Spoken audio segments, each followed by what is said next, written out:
Hi, welcome to Mondays with Melissa.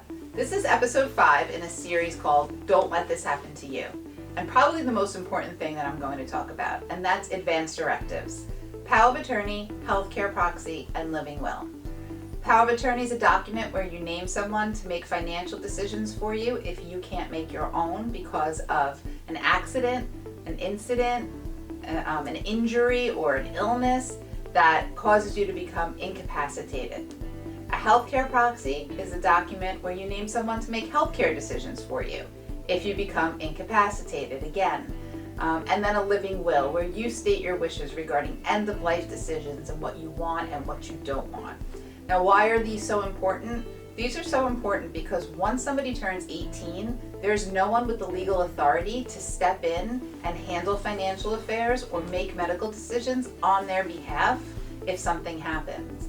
And none of us ever want to think about this, but for the most part, people think that these documents pertain to the elderly and the sick. But really, again, once someone turns 18, they need to have these documents in place. If there's a car accident or some other sort of accident or something happens where that individual is now mentally incapacitated from an accident, from an injury, from an illness, someone needs to be able to step in and make decisions, especially healthcare decisions, in the case of some sort of medical emergency.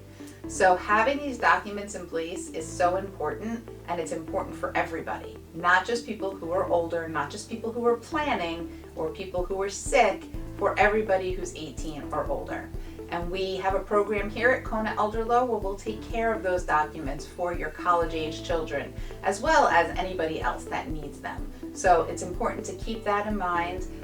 It is something that I talk about regularly, and people are always shocked to hear about it, especially because if you have a child in college and you're paying all the bills and you're still handling everything for them, sometimes it's hard for us to kind of imagine them or think of them as adults where you're not able to make those decisions on their behalf.